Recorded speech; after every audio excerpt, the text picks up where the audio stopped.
We're at Riversands Farm for the 41st edition of Angelus Picnic. What is Angelus Picnic? It's an incredible annual event held to raise funds for charity. The charity in question is Wits Hospice, a truly needy cause. Around us, 300 cars, everything you can think of, from A to B, Alfa Romeo to Volvo, and everything in between. So guess what we're going to bring you? Everything from A to B and everything in between. There are certain brands that have a golden era. When you think of Toyota, in my opinion, every era is a golden era. But there's one particular time that stands out for me. In 1987, I was 14 years old, and there were three Toyotas that were just magnificent looking. The Toyota Corolla, the Toyota Conquest, and the Toyota Avante. Behind us, a beautiful example of a 1987 Avante 1.6i twin cam. Tell us about this car, Peter. Okay, Michael. I was fortunate. Very first Avante I bought was an 85. Very fortunate. Yeah, no, yes, I was lucky. I bought it brand new. And it was just a GLE 1.6. So that was a standard 8 valve at the time. Standard 8 valve at the time. And, you know, young boys, Good. never happy with what you got. Upgraded to another one, which I made a look-alike. Yes. A twin cam. Bumpers, colored, everything. And I realized I'm just fooling myself.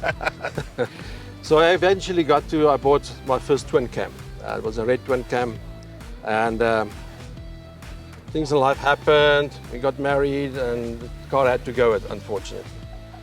So Too much of a good thing will kill you. Marriage was the best thing. I have to make, where's my priorities?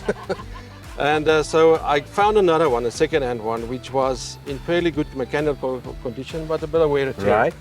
So I got it to a respray and upholstery done and so on.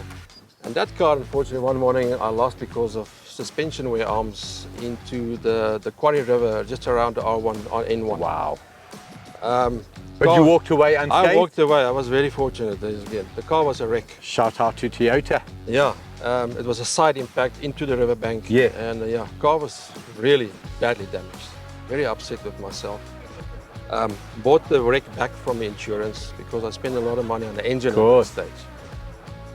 What I'm going to do now, a friend of mine had a car sales shop in Kempton. He phoned me one morning and says, your car's here. I said, what do you mean? Send me a picture. Amazing. Exactly the same car that was in the accident standing there.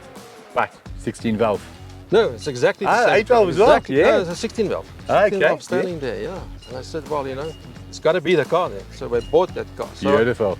I decided between the two, I'm going to build the Avante that I thought the Toyota should have put on a showroom floor first round.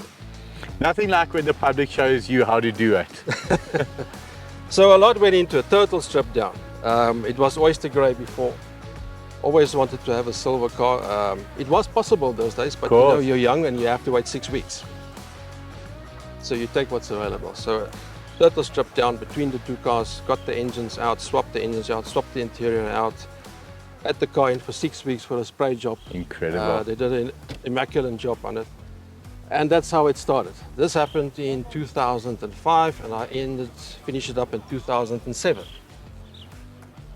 Couple of months and got it back onto the road.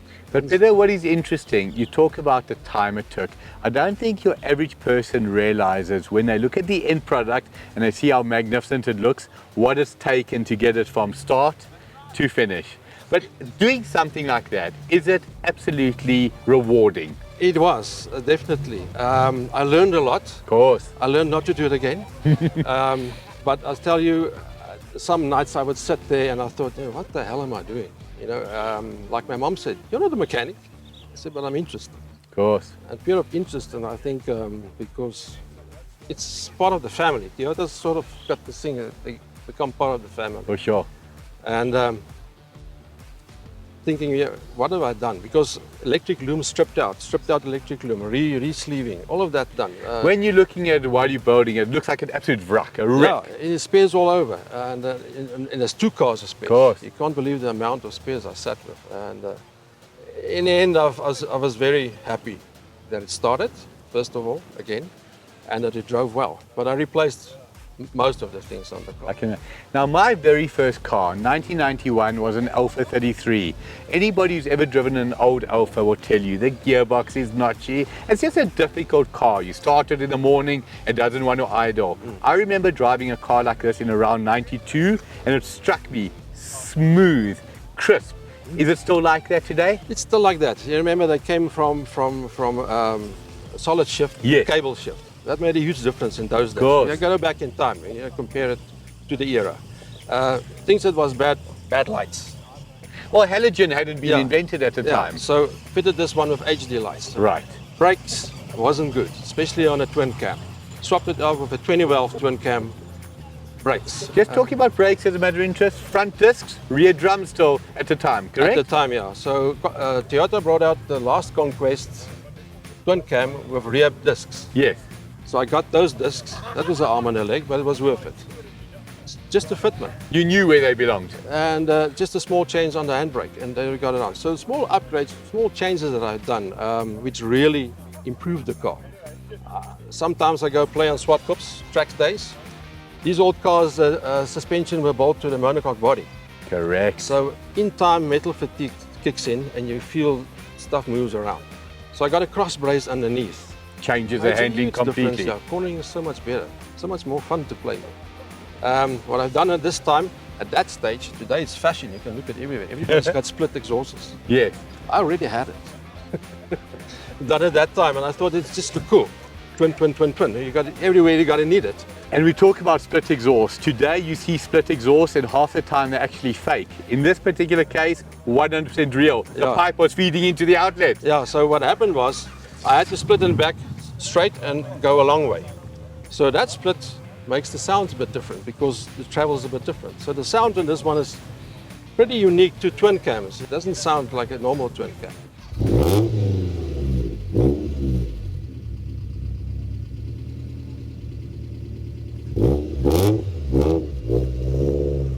So total rear upholstery, I've changed the way I've done it. I saw that. Absolutely magnificent inside. Took the locks out of the door. All those not nice, but bad holes in the rear bumper, closed it up. Small things that I would have loved to see at the time. Peter, it's very, very clear you're passionate about this particular car. You're passionate about the Avante, as we've heard the story. I see the wind blowing in your hair. Tell me that this isn't a perfect scene. Peter, may you and the car go from strength to strength. If ever you want to sell it, I say it to everybody. You've got a willing buyer. You won't have to beg me. Lovely to meet you. Thank you, wishing Michael. you the very best. Thank you, sir.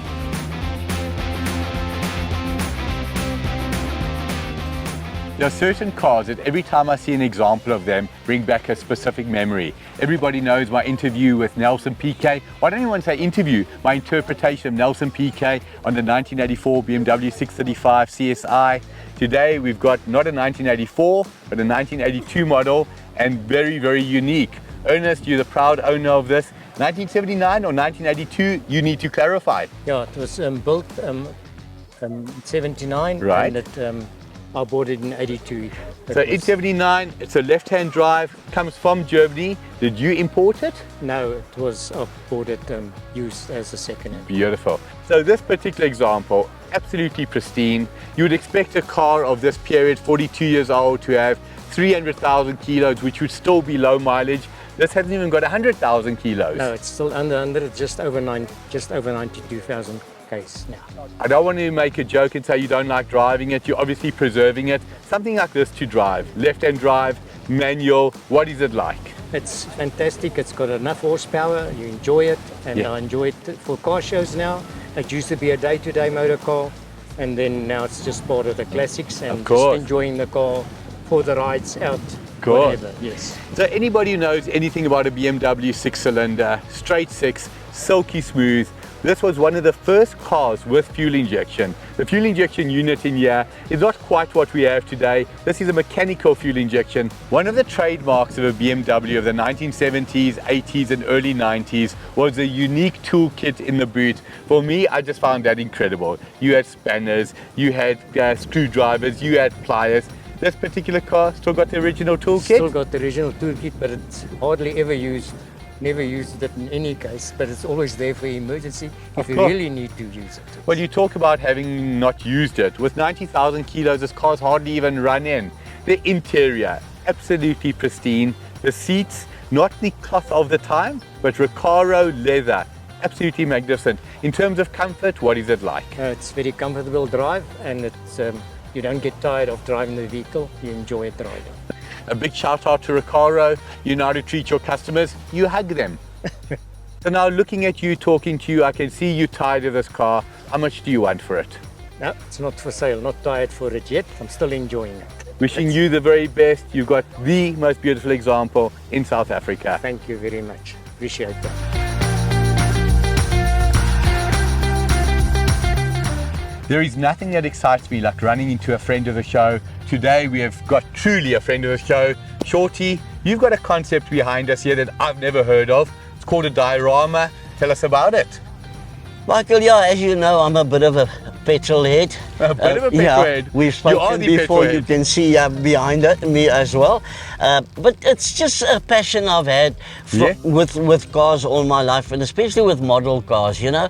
And we used to buy those bigger ones in the 118 scale in the old years. And they always used to come in a specific packaging. Yeah. And you said, no, we're going to do it differently. But they're so big and they're just in a box, you know. And you either see them through the box or you take them out and display them and then have to clean them every now and again.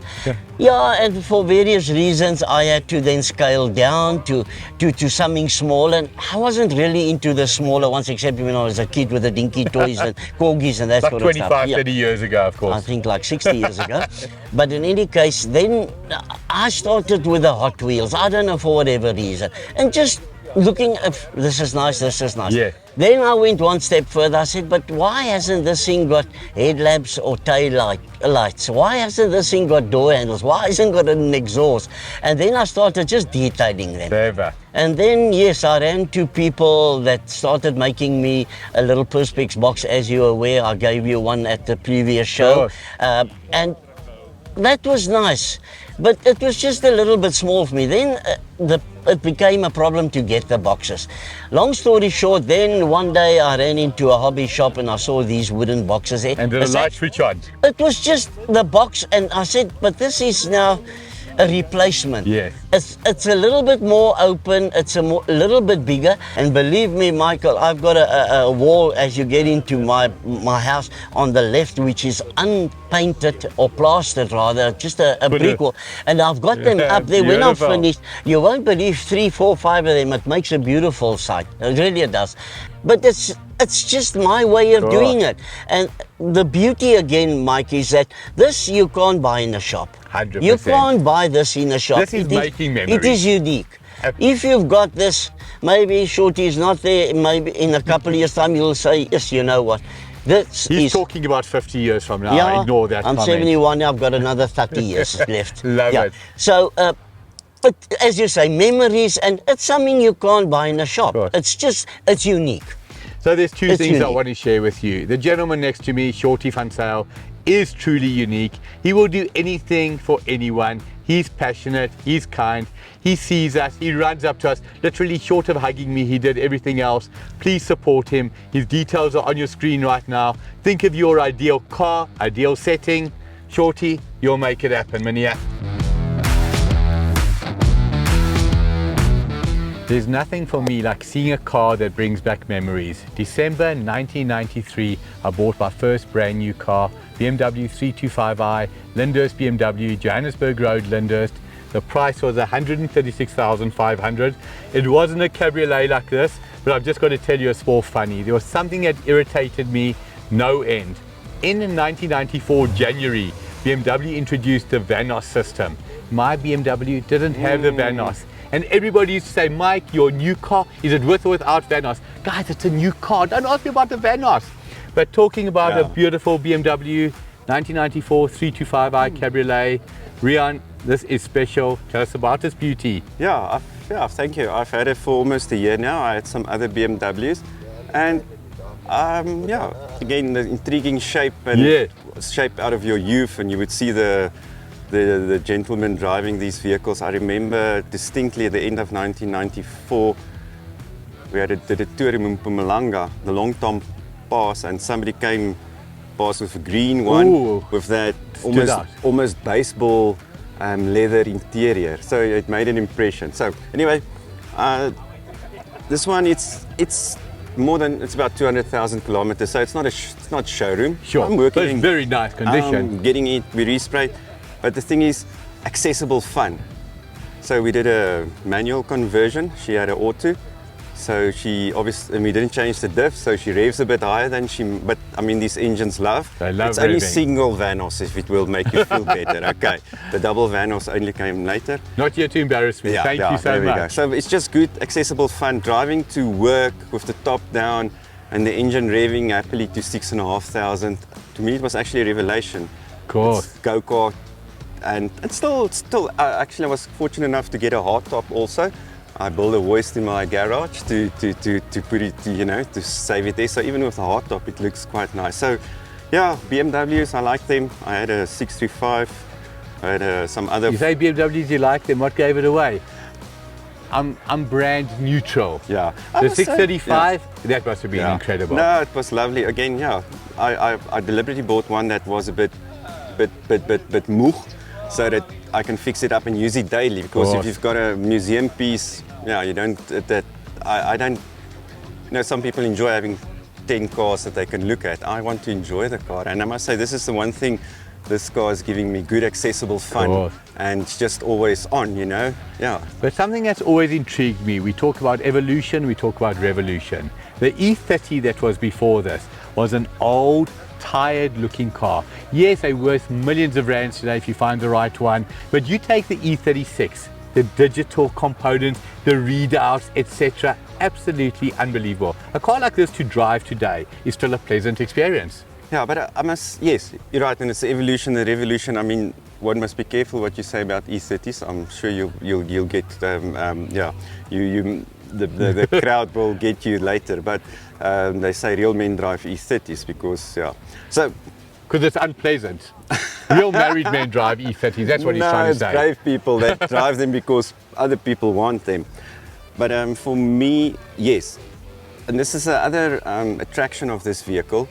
It's modern enough that it doesn't feel like you're driving something that's made out of iron girders and all that, but it's still analog enough, the driving experience. It's real. Yeah. It's been amazing speaking to you, wishing you the very best. I've got one standard ending that I say to everybody on a car I love. When you want to sell it, where's it going? I'll send out the bat. Look me in the eye when you say the bat signal, and I'll let you know. Lovely to chat to you. Okay, thanks, Michael. Thank you, guys.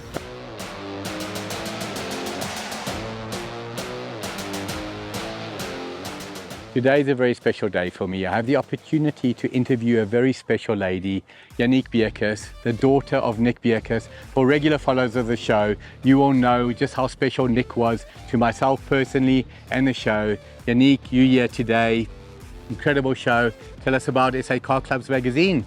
Right, so I have the fortunate opportunity to take over the magazine from my father after his passing in The September. incredible magazine that your dad started. SA Car Clubs magazine. We are looking at attending as many events as possible. As you know, my father attended every single event he possibly could. I think if he had the opportunity to clone himself, Absolutely. he would have attended more. And as you know, every event that he attended, we were invited to. It was an absolute privilege for us to be there. The magazine itself, you've gone online? We've gone online. Thank you for hosting the platform for us to be able to publish online. We've published 2 issues since his passing, and we hope to continue. The aim is to get to 100 issues. That was his goal, his dream. And I'm hoping that we'll be able to go in print with the 100th issue.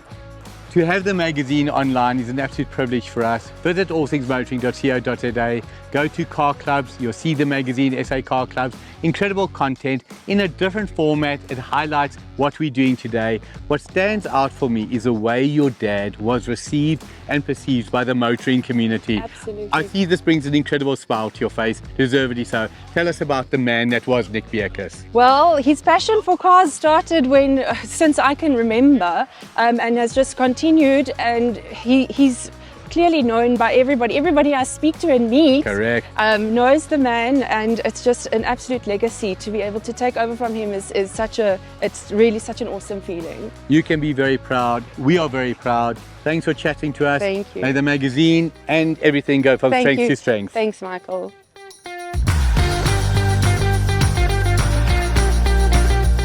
What is always stand out when we attend an event like this is the sheer number of Ford participants. Behind us, we've got something spectacular. A 1976 Ford Cortina Bucky that started life out as a 2500 small big six. Tell us about it. The motor was changed by the previous owner, and that's how it is. I just took it on and I worked on it. And so he did all the hard work for you. Took it from a 2500, made it into a 3-litre. That was in 1977. Amazing. Yes. And he only paid $750 for the motor. Incredible. That's what I was known about. Now this particular vehicle, 3-litre V6 auto, what is it like to drive? Oh, lovely to drive, eh? And everybody just hoots past Of course. It's a pleasure to drive. And to be listening, my wife also drives it. Are you serious? Yes. So now that is special. She drives it because she loves it, and he lets her drive it because he loves her. So when you buy an old car, you buy it by choice. You can buy a BMW, you can buy an Alfa Romeo. You've chosen a Ford. The love for Ford, where does it come from? Stress reliever, and I love challenges. Yeah? Yes. So when you talk about challenges, rebuilding something like this, plenty challenges? Plenty challenges, but can be accomplished. I love it. Love.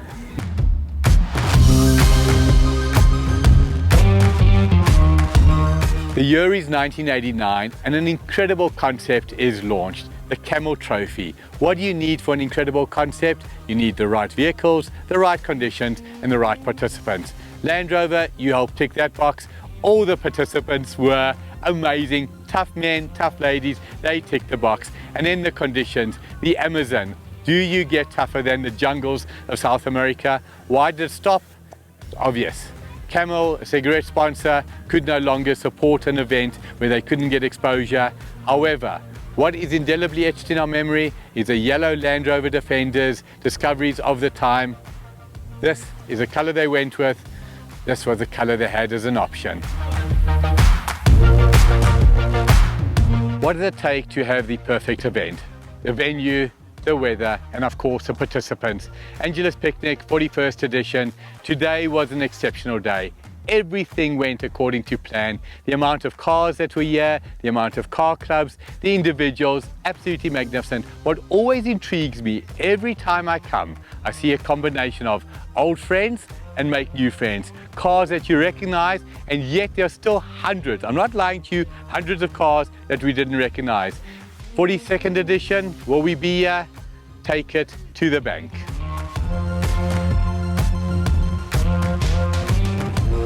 So they say you pay the money, you get what you deserve. What is interesting with BMW, if you looked at the 3 Series in the early 80s, you had the 323i, which was the top of the range, had a toolkit which was similar to the one behind me, nice and broad, all the tools. If you had a 320, your toolkit was a little bit smaller. If you had a 318, your toolkit was even smaller still. What was the thought process, BMW? Do 318s give you less problem? I don't think so. You pay the money, you get what you deserve. There's nothing that excites me as much as running into a friend of the show. Today we are with a true friend of the show. Oh man, come on guys. Officer says, show me your boot. I show him the boot, he accuses me of drinking and driving. How? Today is a very special day for me. I have the opportunity to interview. Okay, so Interview? Yeah, okay.